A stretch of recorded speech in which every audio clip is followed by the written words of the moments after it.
What's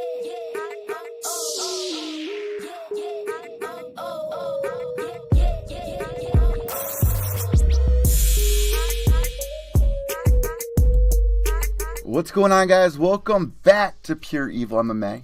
I'm your host, as always, Evil Eddie, and I got a very special guest joining us here today, coming fresh off of her victory win at UFC 235. We have a lot to talk about. We got Macy Chiasson joining us here today. And Macy, just for fans out there and everybody, what is the correct way to pronounce your name? Because we were talking right before we went live here on how to pronounce your name. And, you know, in mixed martial arts, the cool thing is, you know, learning about different cultures and being able to pronounce last names. Like, it took me maybe a solid year to pronounce Joanna's last name the right way, and I've heard it pronounced like five different ways. Still have a problem with that. So how do you say your last name for all your new fans out there? So the easiest way to figure out how to say it is if I spelled it, if I spelled it how it sounded. So S-H-A, right, and then Chiasson. So listen, it is so exciting to have you on, because when we set up this interview, it was a couple of days we started talking before UFC 235 went down. And a lot of the times, you know, I get a little nervous about that, because it's never fun, you know, talking to somebody that's coming off a loss, and it's really hard. Right. But, you know, you got to win. And not only did you get a win, but you got it in an amazing fashion. Not only that, but it was the 5th quickest KO in UFC Bantamweight history. And the top, 4 names above that is Ronda, Amanda, and Ronda. So you're right up there with that. How does that feel? Yeah, it was insane to see my name, listed among, 2 of the greatest women, in bantamweight history. So, I was pretty ecstatic and just super humbled by the whole process. I mean, just to be among, 2 other people that I've always looked up to. So you were on that season of Ultimate Fighter. I'm sure a lot of people saw you from that. And, being on that show, there's a lot to prove, because you're not just fighting. You have to entertain people, and you have to deal with all these other fighters around you that are, going through weight cuts or drinking a little bit too much. What was that experience like before we talk about your victory? What was that experience like? Yeah, how was that? Man, that was definitely one of the hardest things that I've done, because you don't have your camp with you. You don't have a normal training schedule. And, and you have to deal with other people around you, that you might not necessarily like. But, the good thing about me is that I try not to let other people bother me. And I'm super competitive, so the whole time I was in the house, I was very focused. And, you had a few people that I think, didn't do so great because they couldn't stay focused, I mean, you do have the luxuries of eating whatever you want, drinking whatever you want. So some people looked at it as a vacation. I didn't look at it as a vacation at all, I mean, I looked at it as time to work, and, that was a time to prove myself. So going into the show, I mean, it was, we're almost at the 30th season of the show, because you already know what to kind of expect. Was it surprising to see people, get into the drama and make mistakes that we've seen, for the past, 10 years on that show? Was that kind of shocking to you? No, I mean, it really wasn't shocking, because to watch some people, be dramatic and things unfold, it's just because you're cooped up in a house with, people that you never met before, and that does things to some people, and people don't understand. I mean, you're in there for 6 weeks. In 6 weeks, you have no contact with anyone. I mean, you don't have, and nothing is normal about that house. Yeah, it's a beautiful house. We had a swimming pool, this and that, but you can only do the same thing for so long. So I completely understand why people just collapse in there. But that's just not me, and it's important when you're in any kind of competition just to have your eyes forward, and just stay on the game. The moment for me that made me realize, and a lot of fans out there realize, that you were the real deal was after you beat Leah. I mean, Leah's a name that a lot of people have known for the past couple of years, and once you got past her, I was like, all right, this is the girl who's going to win it. So you end up going through that season, and you did phenomenal. Now, what did it feel like on your debut during the finale? Was it everything you expected? Was there things you didn't expect? What was that feeling like? Well, against when we fought Panty. Yeah, on the finale when you actually got to walk out, in front of all those people. Yeah, I mean the one thing I do say that I really enjoyed about the house is that it prepared me very well. It was almost like an internship. You had a really good internship for this job, and then you're going to the big time show. And then you walk in and you're like, wow, I've already been prepped real well for this. Why should I treat it any other way? I mean, of course, I was super humbled and just excited to be in that moment. To make that walk to the cage and to be in front of fans and people in my family and fight, in a cage that amazing athletes have fought in. But I also try not to hype it up too much because, just being in the house, it prepared me so well for that moment. And again, it prepared me so well for my fight a few days ago. So, I'm just super, super blessed that I was able to experience something like that in order to, kind of come out on top and feel comfortable in my settings. So now you have 5 finishes in 6 fights. You have stepped inside the octagon twice. But one thing that people are really excited for, and I've been reading a lot of the fan comments on Twitter, they're saying that you look even better and more impressive at Bantamweight. What was the decision to move to Bantamweight? That's awesome that people are saying that, because we didn't have too many nice comments before, But, yeah, I mean, it was never a predetermined decision prior to the house. And, we still thought I was going to run at 45 after the house. But my coach Sayeth at Fortis, he came up to me and he's like, I've been in this game for a long time, and I really think that you'd perform well at a lower weight class. I think physically you'll feel better, and not only will you feel better, but you'll look better. You'll look more athletic. And I was like, I've had a few tough cuts to 45, and I wasn't sure. Just being 5'11", being a bigger girl, and I never thought a day in my life I would fight at 35. But working with the Performance Institute and also working with Macy Chiasson, he's my strength and conditioning coach in Dallas. They really put me through an awesome nutritional and physical program, that I can keep up with, that'll help maintain my weight. And I got to tell you, I mean, this is the best I've ever felt, and I feel like when I go back home, and we go back to work, it's only going to get better. So it's fair to say that this is the weight class that you're going to be sticking with, correct? Absolutely. And, maybe in the future, 45, it's still there. We don't mind fighting up and down, but right now our focus is on 135, and, I feel optimal as an athlete fighting at 135. So we're just trying to do what's best for me and my abilities as of right now. So right now they have you ranked at number 14 inside the women's bantamweight division.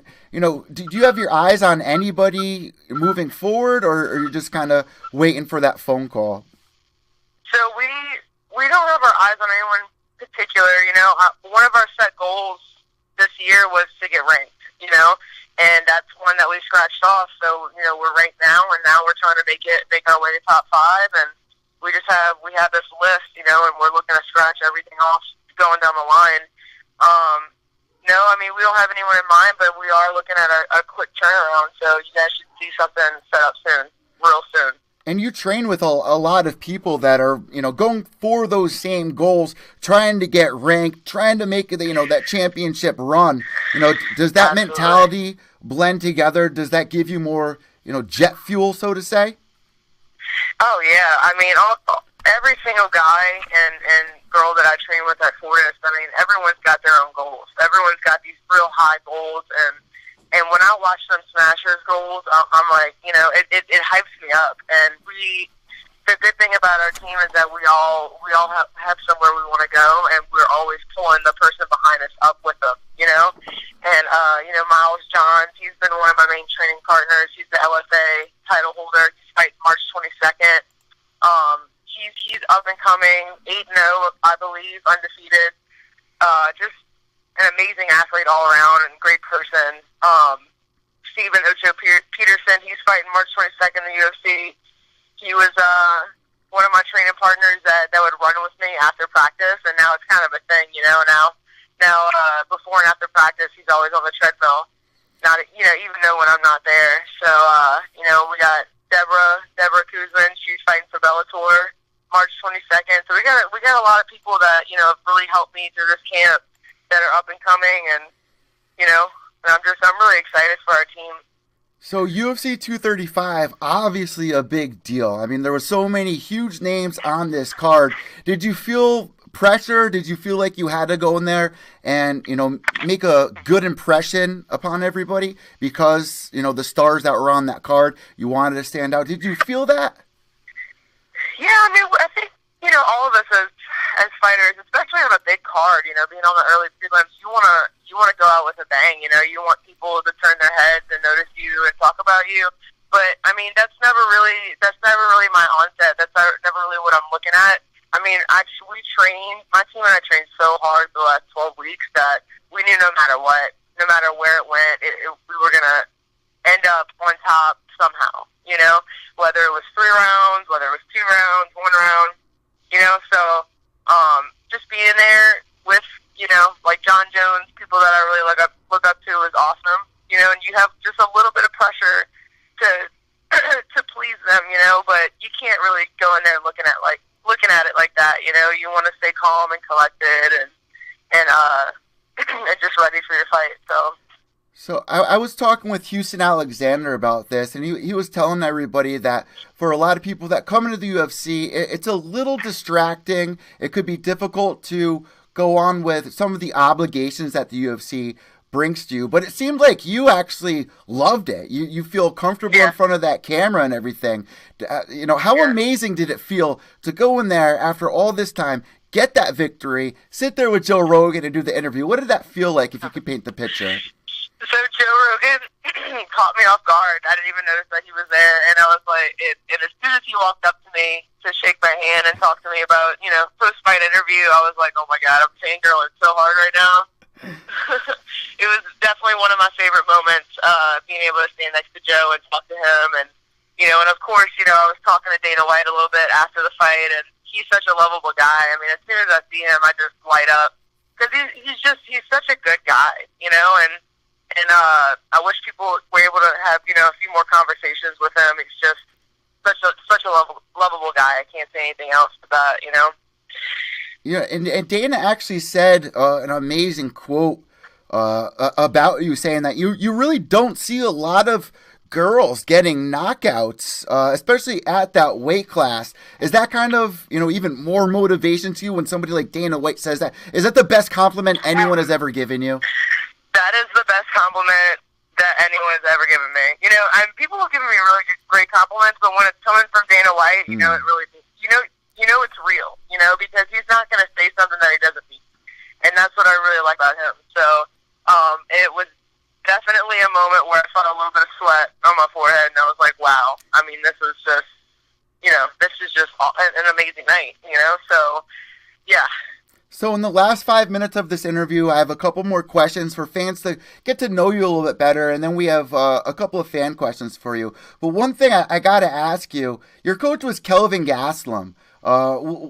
What do you think he's going to be able to do against Israel Adesanya? And were you a little upset, felt bad for him when he wasn't able to fight during the finale? Yeah, absolutely. I was really upset that he wasn't able to fight Whitaker, and I know how much work he put into that. He's such a hard worker and one of the most amazing people that I've ever met. Him and his team have done so much for me, not only in the house for training, but as mentors. They've really come out and about and helped me around some obstacles. And that Kelvin works his butt off, and it really did sadden me to see that he wasn't able to fight. Because now he had to go through another camp, so but that's the name of the game, and it's so up and down, you have to be mentally ready for anything, and I'm so excited to watch him fight Stylebender. Kelvin, he's a lot shorter, but he's actually a really good range fighter. You know, he can fight real long, and he's got some power in them hands and those kicks. And I'm so excited for this fight. What's the one thing that him and his team taught you that you took away from, training alongside them? Man,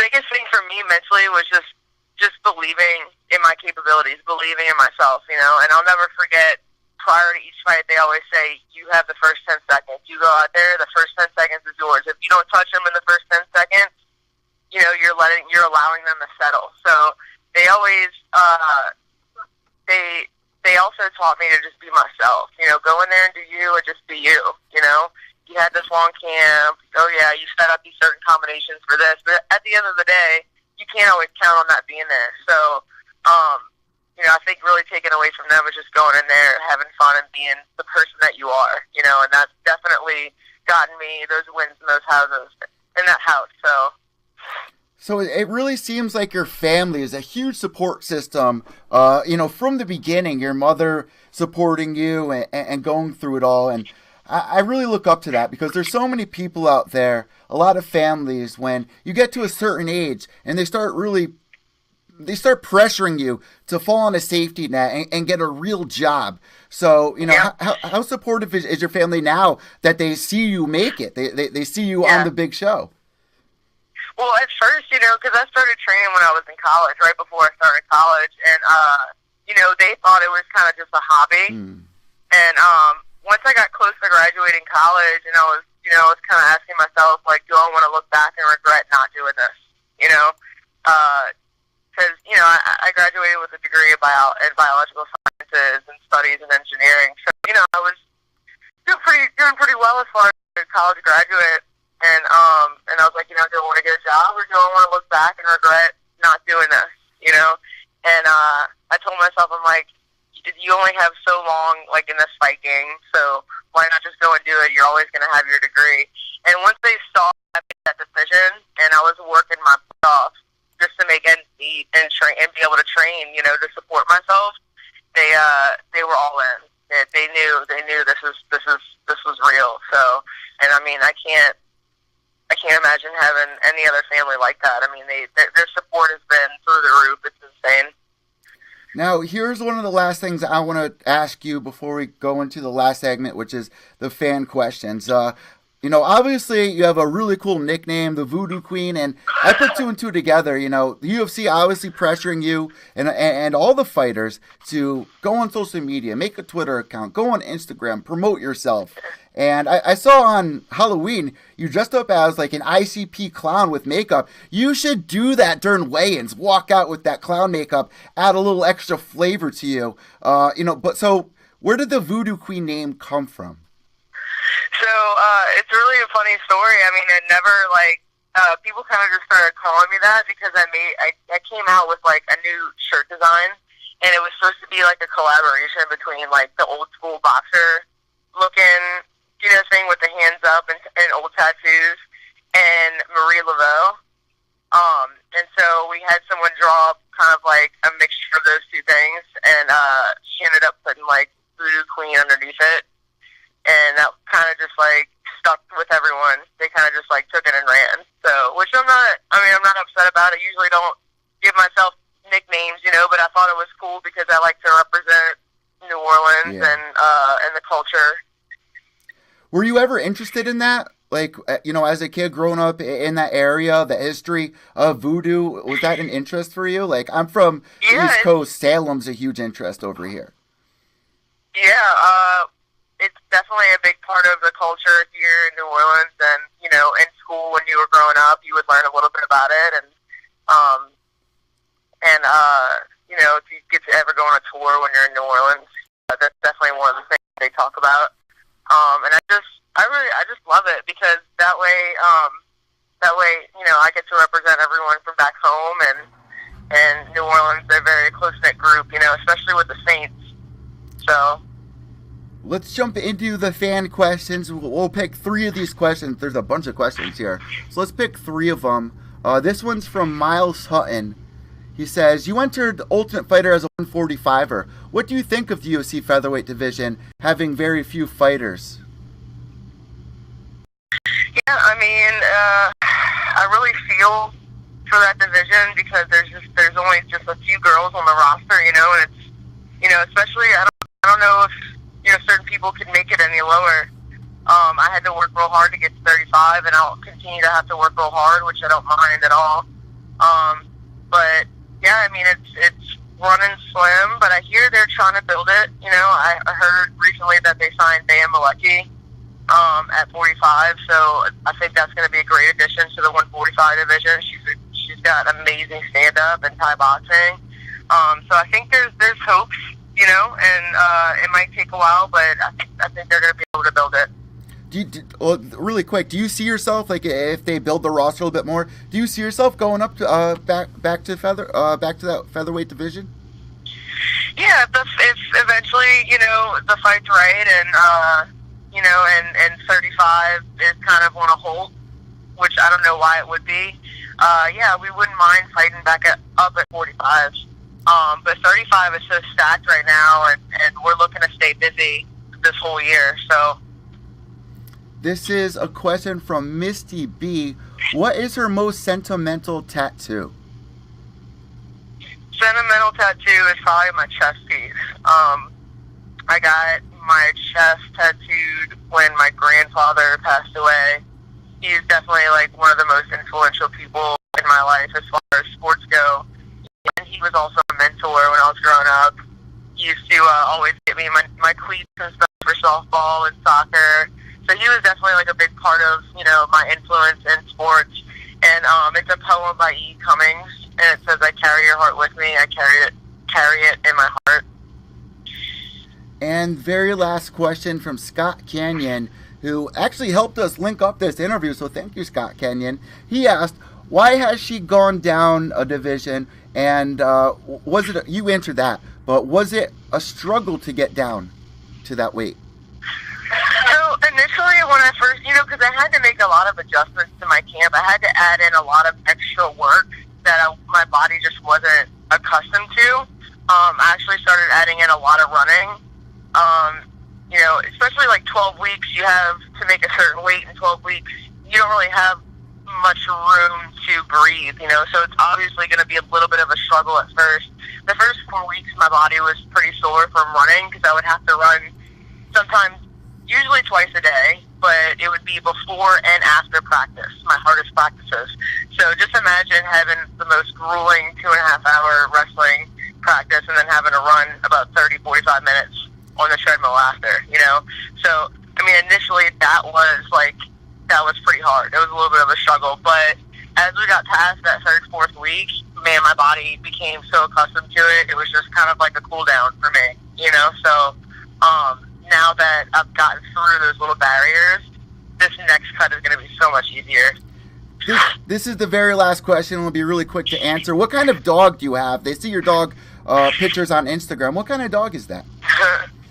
She is a Belgian Malinois. So she's like almost a smaller shepherd, German shepherd. They use them for law enforcement. Actually, adopted her from Take Paws Rescue last year. So her birthday's coming up. She'll be 2. She'll be terrible 2 in March 31st, I believe. You ever think about bringing her to fights? Like we see Rose Namajunas bring her dog there as kind of a comfort thing. Would you ever bring your dog to a fight? Absolutely. She is certified emotional support, so she can like ride with me, fly with me, and all that stuff. She's an excellent dog. So I think eventually, if they let me, I would love to bring her. Macy, I want to thank you so much for joining us here on Pure EVil MMA. What we like to do at this point in the interview is hand the imaginary microphone over to you. If you have any shout-outs, your social media tags, anything at all, sponsors, the floor is now all yours. Yes, I want to give a shout-out to Fortis MMA and all of my teammates over there for their upcoming fights. Good luck, guys. I love all you guys, everything that you've done for me. My coach, Sayef, from Fortis, Sean Geaton, Mid-City MMA, Nathan Bagby, my kickboxing coach, Patel Bay, my sponsors, Lauren, Carl. Also want to give a shout out and a huge thank you to Mike Scatia, my strength and conditioning coach, and all the guys at the UFC Performance Institute. Thank you for everything. I love you guys, and I wouldn't be able to do this without any of you. So thank you. Really quick, when can everybody expect you back inside the octagon? When are you aiming for? I don't know. I mean, we were having a talk with the big guy, and we said quick turnaround, so that could mean anything. So, I took a few days off. I'm in New Orleans. I'm flying back to Dallas in a few days, and then we're ready to start camp again. So whether or not we have a date, we're ready to get right back to training. Macy, I want to thank you so much. Enjoy the rest of your day. We're really looking forward to the future and the rest of 2019 with you, and God bless. Thank you so much, guys. Thank you for the support. God bless. There you guys go. Macy Chiasson joining us here on Pure Evil MMA. We have, 2019 has been so exciting, bringing back bigger names, UFC fighters, some of the top media members, which reminds me later today, we will be joined by Rodney James Edgar, which you guys might remember, DC calling him and saying that he looked like John Cena. So he's going to be joining us later today. He's been on the show, I think, 3 times now, and always exciting when he comes on. A lot to talk about, a lot to break down, especially since he was at UFC235. He was at the press conference. He was asking the fighters a lot of legit questions. And that's what we need in journalism today, is somebody like Rodney, and not these cookie cutters. There's way too many cookie cutter journalists out there, and it's nice to see a little flavor here. So expect that later on today. And if you are listening to the podcast, it's coming up in just moments here in episode number 206 of Pure Evil MMA. If you are watching this live, make sure to go check out the podcast and subscribe on Spotify, iTunes, Podbean, and you can always jump over to YouTube, because we're doing live on Periscope since we got a 90-day ban on YouTube, which is, YouTube is heading downhill, and I'm enjoying Periscope a lot more, to be honest. So I think this might be the new home for a live, and then we're going to be uploading the interviews onto YouTube. I am going to be working on getting the chat room from Periscope in here on the show, so you guys can ask questions to the fighters live and see your questions pop up on screen. That is the next step. We should have that done in the next couple of days. Check out PureEvilMMA.com for all the latest MMA interviews, news, podcasts, and more. I'm Evil Eddie, and guys, remember, when it goes to the end, without evil, there's no purity. Behave yourselves.